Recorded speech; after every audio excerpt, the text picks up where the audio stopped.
아, 언제쯤 그래서 하시나요? 봐야 돼요. 제가 선물 하나 뭐야 사왔습니다. 뭐야? 그 대표님 드리려고 지금 깜빡하고 있었네. 진짜 진심으로 준비한 선물이잖아요. 그럼 이렇게 채팅창 보기도 전에 준비하셨을 텐데 채팅창 보고 떠올리셨다는 건 진심이 아니었다는 거예요. 그리고 리얼 선물은 이렇게 앞에다 대고 안 줘요. 맞아. 몰래 주지. 그냥 이래서 뒤에서. 이게 뭐 근데 여기서 하는 거는 뭔가 약간 퍼포먼스를 하려고 전형적인 그러는 이제 것 보여주기식. 같아요. 네. 그럼 뭘까요? 길 가다가 보고 어? 되게 의미 있는 선물인 것 같아서 제가 사왔습니다.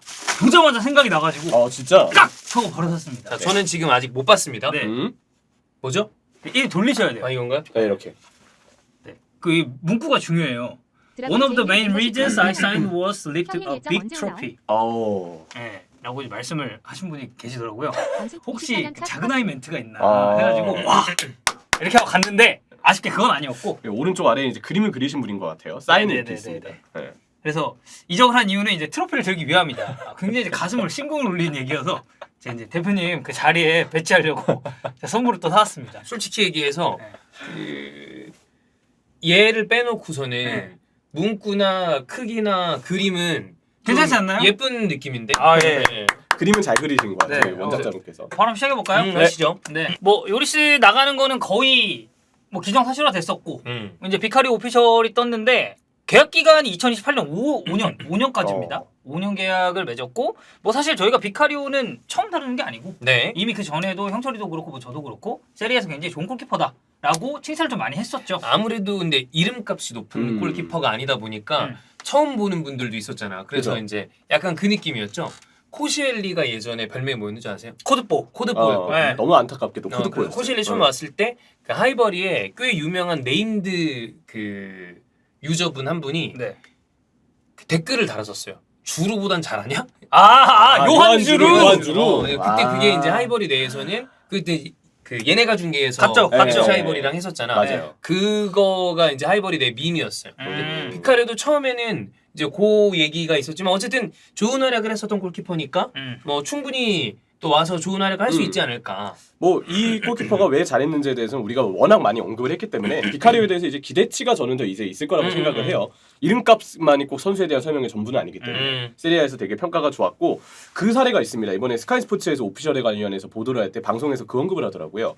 이번 여름에 유벤투스랑 인텔의 관심을 비카리오가 받고 있었대요. 결국 이제 이탈리아의 빅클럽들한테 계속해서 레이더만에 들어와 있었다 이런 얘기죠. 그러면 좋은 키퍼라는 거죠. 네, 유벤투스는 이제 슈체스니가 어쨌든 나이가 좀 있는 편이고 네. 인텔의 경우는 오나나에 지속된 그 이적설에 대한 언급이 있기 때문에 네. 그 한다노비치가 이제 예전 같지 않거든요. 한때 이제 한다신이라고 불렸던 한다노비치인데 기량 많이 꺾였죠. 그 아저씨 나보다 한 살 형이야. 한다미치? 그러면 84? 나이가 제법 있죠. 그래 티아고 실바도 그래서 보면 네. 84야. 84년생. 그러면 지금 당장 은퇴해도 이상한 나이가 아니에요. 아무래도 그렇죠. 그런 거 이제 보면은 이제 두 팀이 골키퍼를 찾을만 한데 이 두 팀에 관심이 있었을 만큼 비카리오는 세리아에서도 최상급의 골키퍼였다. 이탈리아에서 굉장히 높게 평가를 받고 있었고요. 2028년까지 5년 계약, 등번호 13번, 이적료 이제 1,700만 파운드로 282억 원. 라야나 다른 골키퍼들과 비교하면 오히려 제가 볼 때 골키퍼를 비카리오가 잘한다는 전제에 되게 효율적으로 영입을 하는 아주 거거든요. 좋죠. 그러면 우리가 이 아낀 돈을 다른 포지션에 보강하는 데 쓸 수 있지 않을까. 그러니까 뭐 그런 건 있어요. 잘한다는 보장은 없습니다. 그렇지 와봐야지. 선수들. 또 누구든. 리그를 바꾸는 거기 때문에 네. 열어봐야 되죠. 리스크는 있어요. 그래서 사실 이제 처음에 영입을 더 타진했었던 건 라야 쪽이었고 뭐 잉글랜드에서 봐왔던 골키퍼니까. 맞아요. 네, 그리고 어쨌든 후방 빌드업의 중요성을 따져봤을 때도 사실 라야는 저는 발밑은 진짜 최상급 중에 하나라고 생각해서 챔피언십에 있을 때도 프리미어리그 팀 그 관심을 많이 받았어요. 근데 그렇죠. 개인적으로 저는 이제 라야가 예전에 아스날이랑 링크 났을 때 사진을 보고 약간 꺼려했습니다. 그죠? 재물이 조금 새는 관상이야.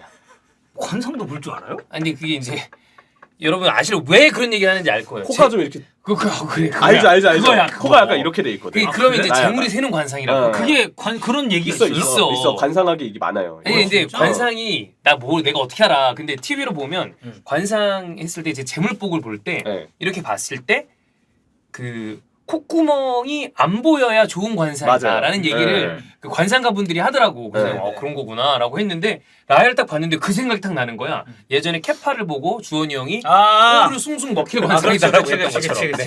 네. 지금이야 케파가 좀 좋아졌지만 좋지. 맞아. 근데 봐봐. 라야를 샀으면 재물이 빠져나가잖아. 돈이 많이 나가죠. 돈이 많이 한 나가고. 4, 5천만 파운드 얘기가 계속 있었거든요. 그래. 아니 포트넘 입장에서는. 얘기가 다른 거지 그거는. 그냥 이어 붙이는 거죠. 아이, 그럼요. 여러분 개혁지네 진짜. 이게 히든풋볼입니다. 근데 그건 맞아요. 히든풋볼 네. 이런 식으로 했습니다. 제가 원래는 그 이랬어. 히든풋볼 라이브 비밀번호방의 마지막 세대거든요. 네네네. 옛날에 아. 이렇게 했습니다. 이런 개 맞아, 맞아, 쌉소리 맞아. 나는 게 네. 히든풋볼 했습니다. 곧 저녁 라이브 때 이제 볼 수 있는 네네네. 히든 풋볼. 그때 뭐 삐라 이런 거 할 때 이제 맞아, 맞아. 그런 얘기 많이 했죠. 예. 그러니까 비카리오 영입하면서는 돈을 아낀 거예요. 그리고 이제 기존에 골드가 얘기했던 부분이 비카리오 오피셜이 뜨면 다음 작업이 빠르게 이어질 거라고 했거든요. 그리고 진짜 메디슨이 거피셜이 떴어요. 나는 메디슨은 잘 데려왔다고 봐요. 저도. 이 선수가 단점도 있습니다. 예전에 아스날 링크 있을 때도 뭐 이거 저 선수가 예전에 노리치 시티 있을 때부터 조금 나쁘게 표현하면 양아 근성이 조금 있어. 약간 좀 많이 놀아요. 그러니까 그쪽으로 이슈가 좀 예전에 있어. 있었어. 예전에. 난 그래서 그릴리시랑 둘이 이렇게 한번 그래. 구도가 됐잖아. 네, 맞아. 메디슨이 낫냐 그릴리시가 그래. 낫냐 하면서 그래서 역시 비슷한 놈끼리 잘 어. 맞췄다. 그릴리시도 우리가 사실 예전에 그 어디죠? 우리 황덕현의 근본 그거 빌라가 저희 빌라 때 아주 초창기 때 주인공이었잖아. 1회였나? 그래서 내가 그때 노근본 근본 몇 명 했었어요. 라벨 모리슨으로 노근본 맞아. 했었고 그때는 덕현이가 컨텐츠 진짜 신박하게 준비 잘해왔는데 요즘엔 새로운 게 없어. 그때는 일이 적었어요. 어. 그것만 하면 됐잖아. 그때 그것만 하면 됐잖아요. 그럼 뭐 하나 딱 하면 기획해서 가져올 수 있나요? 많이 하겠습니다. 열심히. 예. 더 많이 주세요. 그때는 잘 만들어 오는데 그렇게 근본이라는 생각했거든. 것들. 스크립트도 좋고. 더 많은 일을 예, 제가 예, 안고 예. 하겠습니다. 네. 2배로 주셔야 됩니다. 네. 이 메디슨, 네. 그 그릴리시 메디슨 둘 다 좀 많이 노는 스타일의 그래. 분이긴 해요. 근데 예전에 이제 기사도 있었고. 지금은 그런 게 좀 잦아들었고 아. 나이도 있고 그리고 메디슨은 단점이 왜 약간의 기복. 기복이죠. 그 다음에 안 됐을 때 조금 예전에 호난사처럼 네. 약간 난사과란 난사과. 말이야. 네. 근데 워낙에 난 이런 선수가 좋은 게 킥 자체가 좋은 선수들은 조금 기복이 있다더라도 킥으로 만회하는 경우들이 있어서 나는 괜찮은 선수라고 봐요. 저는 그런 류에 있어서 딱 들어맞았다고 생각한 선수가 사실 트리피어거든요. 왜냐면 나는 트리피어가 토트넘에서는 특검. 좀 별로였다고 생각했어. 그래. 근데 어쨌든 얘가 킥이 좋으니까 그치. 아틀레티코가 데려가는 거 보고 얘는 근데 세트피스 그러니까 아틀레티코가 지금 많이 약해졌는데 옛날에는 진짜 세트피스 개빡세거든요. 세트피스 예전에 팀이었지. 라울 가르시아 있을 때 그래. 시메오네가 그거 헤더 되게 활용 진짜 잘했어. 그리고 좋았지. 그때 수비수들도 엄청 그래, 많았잖아요. 디에고 고딘이 일단 대표. 그래. 난 그래서 트리피어 세트피스 때 활용 잘하면 좋을 것 같은데 근데 아틀레티코에서 엄청 살아났잖아요. 맞아요. 뉴캐슬 가서 잘하고 메디슨도 어쨌든 킥이 있기 때문에 약간 요런 뭐 이거보다 조금 더 지금은 평균적인 활동량이나 이런 게 높은 제워피도 네, 킥이 좋으니까 그렇죠. 그 경기에서 뭐 오늘은 활약이 그냥 그렇네. 근데 어느 순간 하나 갑자기 빵! 한 방으로 하고. 터뜨리고. 메디슨도 약간 그런 종류의 활약을 기대해 볼 수 있지. 무기가 확실해요. 맞아. 그러니까 이제 팀이 쓰기에 따라서 이 선수한테 뭘 기대할 수 있을지가 명확하게 보여요. 네. 그게 이제 메디슨의 장점인데 돈도 이제 레스터 시티가 이제 강등을 당했기 때문에 아. 원래 그 이전에 메디슨이 한창 핫할 때는 4천만 파운드 이상의 한참 한참 이상해. 뭐 7천만 원, 그래요. 5천만 얘기 나왔었어. 네. 맞아. 네, 레스터 시티를 이제 챔피언십으로 내려가면서 아무래도 이적률을 높게 부르기 힘들죠. 지금 4천만 파운드의 합의를 맞췄다는 얘기가 스카이 스포츠에서 나왔고 현지 시각으로 이제 오늘 수요일에 이제 메디컬 예정이라고 합니다. 곧 하루 이틀 사이에 오피셜 뜰 것 같던데. 네, 로마노도 뭐 히얼리고 순을 이제 얘기했으니까. 아니 진짜 저 히어리고 순 저거 왜 하는 거야? 저 그냥 히어리고만 하면 안 되나? 이렇게 전체적으로 봤을 때 로마노가 굉장히 많은 활동을 하잖아. 약간 조금 이제 좀 정통한 스타일의 기자들이 좀 별거 없는데 너무 과한 거 아니야라고 생각하는 사람들이 좀 있는 것 같더라고. 그리고 제가 이렇게 보니까 그렇게 생각하는 사람도 있어. 생각보다 자체 소스가 많지 않은데 이탈리아 쪽 소스 제외 많지 않은데 마지막에 약간 숟가락 얹는 타입 아니냐라고 생각하는 사람들도 있는 것 같아. 해외 쪽에서. 그럴 수 있을 것 해외 같아요. 쪽에서. 왜냐면 각 구단별로 이 사람이 이 팀의 1티어라고 했을 때 로마노가 어느 팀의 1티어라고 불리지 않거든요. 또라고 보기 어렵거든. 그래서 그 저격담 당했을걸요? 그 기자들한테. 로마노? 그래? 소스 별론데 그냥 인용해가지고 그래. 마치 뭐 있는 것처럼 근데 얘기하냐. 뭐 그거는 그들 간의 일이고 네. 어쨌든 로마노는 내가 보기에는 굉장히 성공한 이쪽에서는 얘 막 이적 시장 마지막에 라이브 하면 엄청 많이 보잖아. 그치. 아니 그리고 아무나 로마노처럼 할 수 있는 게 그 그리고 아니에요. 마지막 열심히 날에 해. 그래. 트위치 방송 키잖아요. 그래. 개 많이 봐. 내가 저기 그거 축구 팬이어도 가서 보겠다. 원래 업계에서 한 명이 튀면은 시기받기 마련이에요. 맞아. 어. 그래서 약간 사람들이 좀 고깝게 보는 것도 있는 것 같아. 잘 나가니까 그런 거 맞아, 생각해요. 맞아. 근데 네. 로마노 잘 나가고 저는 되게 존중하고 이 사람도 이제 히어리그 순을 띄우면서 메디슨이 가까워졌다 얘기를 했고요. 메디슨의 장점이 뭘까? 역시 활동량이 일단 메디슨은 항상 보장이 되어 있는 선수입니다. 진짜 열심히 뛰고 넓게 뛰는 스타일이고요. 스탯도 확실하게 쌓죠. 그래서 배우 쪽으로의 침투, 중거리 슈팅, 그리고 뭐 세트피스에서의 프리킥과 같은 한방, 득점력이 있는 선수고 침투가 좋아서 박스 안에서 슈팅을 통해서 골을 마무리 짓는 부분에 감각도 있다. 지난 시즌 12골, 이번 시즌 10골. 네, 두 시즌 연속으로 지금 두 자릿수 득점에 성공을 한 메디슨이고요. 세트피스 킥을 전담하는데 토트넘이 이번 시즌 굉장히 좀 아쉬운 행보를 걷긴 했지만 그래도 토트넘이 갈수록 세트피스가 나아지는 모습은 있었어요. 근데 물론 이제 코치의 자유 여부가 되게 중요하긴 하겠지만 메디슨의 킥이라면 토트넘의 세트피스 킥에 있어서도 공격에 있어서도 분명 역할을 해줄 부분이 많을 것이다.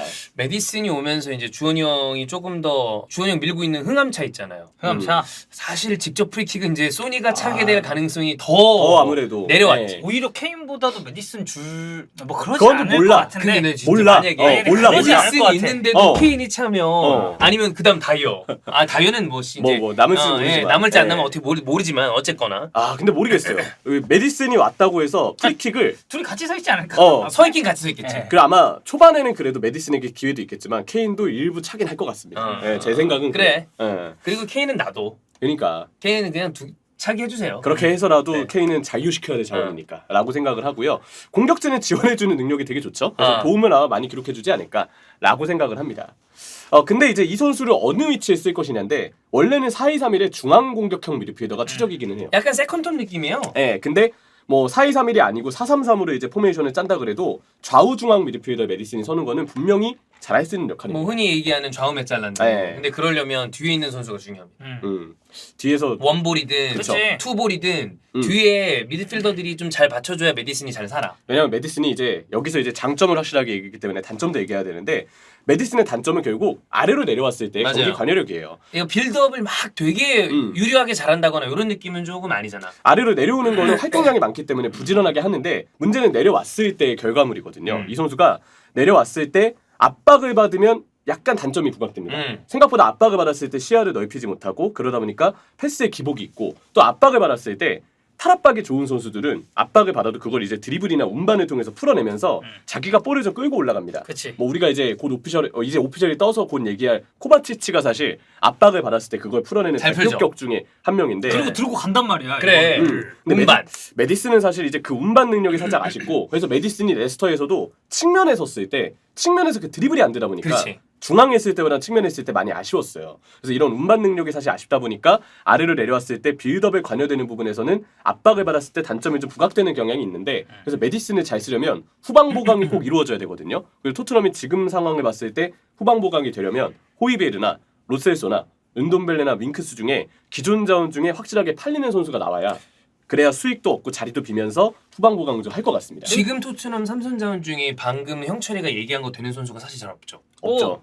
그쵸. 경기 전체 조립해주고 어. 공 운반해주고 그 다음에 뿌려줄 수 있을 만한 기초 빌드업에 강력한 선수가 좀 없어. 그걸 좀 했던 게 이제 벤탄쿠르고. 벤탄쿠르가 그나마. 근데 네. 사실 부상이니까. 벤탄쿠르 생각해 보면 유베에서는 그런 부분이 조금 잘 안 된다라는 평가를 받았었는데 토트넘 와서는 그게 됐었잖아. 근데 더 좋은 선수가 필요하죠. 필요해요. 네. 뭐 예를 들어 잘 될 때 지금 이런 거 생각나는 선수는 뭐 브로조비치라거나 아우 너무 좋죠. 뭐 그런 갑자기 브로조비치가 생각이 났는데 어제 또 이제 그 영종이 찍고 가서 봤어요. 봤어요. 네. 네. 그런 느낌. 그런 것처럼 역시 후방 자원이 좀 보강돼야 메디슨이 기존에 본인이 잘하는 공격 가담에만 집중할 수 있게 된다고 생각을 하고요. 앞으로 토트넘의 과제가 무엇이 있을까? 일단 지금 메디슨이 이대로 거피절이 떠서 메디컬 끝나면 진짜 확정이 될 것 같아요. 네. 그럼 아마 제 생각에 토트넘의 다음 타겟은 센터백일 것 같습니다. 센터백 네. 급하지. 근데 레버쿠젠의 탑소바가 굉장히 가까워 보이고 탑소바 얘기 많이 나오던데. 구단 간의 합의만 남아있다는 얘기가 있어요. 예. 선수 측에서는 좀 토트넘행을 원한다는 얘기가 있으니까. 그리고 반더벤 선수. 이 선수 이제 왼발 센터백인데 전술에 따라서 왼쪽에 빌드업을 이끌어주거나 아니면 왼쪽 풀백을 백업으로도 사실 반더벤 선수는 쓸 수 있거든요. 그래서 반더벤 선수도 토트넘하고 지속적으로 링크가 나고 있는 선수라고 저 언급을 드릴 수 있고 센터백이 강해지면 저는 풀백 활용이 더 기대가 되거든요. 왜냐면 후방에 센터백이 강해지면 좌우 풀백이 더 올라올 수 있는데 토트넘은 아주 다행히도 지금 보유하고 있는 좌우 풀백 자원들이 되게 공격적인 성향이 있어요. 왼쪽은 임대 복귀한 우도지. 오른쪽은 이제 페드로 포로. 포로는 물론 더 적응을 해야 되겠지만. 나는 포로 약간 네. 개그맨 같아. 적응을 더 하긴 해야 되는데. 느낌이 나 윙이야 약간 이 느낌으로 줘요. 네. 난 근데 저런 공격적인 선수를 좋아해요. 나 어렸을 때부터 그랬어. 돌아오지 않는 유형의 풀백들. 에보우에 좋아했나요? 아 에보에 예. 한국말 할 줄 알잖아요. 맞아요. 에보에. 아. 그 북한 코치 네. 감독이랑 이렇게 얘기하는 걸 네. 듣다가 그 영상의 킬포는 에보에가 이렇게 하잖아요. 그러고 나서 그 감독의 표정입니다. 쟤 뭐야 약간. 이렇게 하잖아요. 이러면서. 약간 웃긴 놈이네. 약간 이런 느낌이죠. 쟤 뭐야 약간 이런 난 것처럼. 내가 어렸을 때 축구할 때도 되게 저런 유형이었거든요. 안 내려왔구나. 위로 올라가면 그냥 공격만 졸라 하는. 그게 이제 동료들이 개싫어하지 않나. 그러니까 네. 다음에 초청 못 받고. 나이 먹고 더 그렇게 됐어요. 아. 어렸을 때는 진짜 엄청 뛰어다니다가 네네네네. 그래서 약간 저런 친구들한테 마음이 좀 갑니다. 근데 센터백이 안정되면 더 잘하지 않을까요? 비교적 괜찮지. 비교적 더 잘할 거예요. 지금의 나폴리 근데- 김민재가 후방이 있기 때문에 그래. 근데 쟤가 뭐가 문제냐면 너무 때려. 그러니까 쟤는 약간 슈팅. 왔다 하면 슛이야. 그 제가 이제 저런 친구들의 그 심리를 알거든요. 어. 돌아오지 않는 풀백이기 풀백 때문에 경험자니까. 마무리하고 은근히 내려가야 골 된다. 욕심이 좀 아 있어요. 그래. 네. 아 골욕심 은근히 개 많아. 개 많아요. 아니 스포르팅 때도 그래서 몇 거 골도 넣고 막 그랬어요. 맞아. 포로를.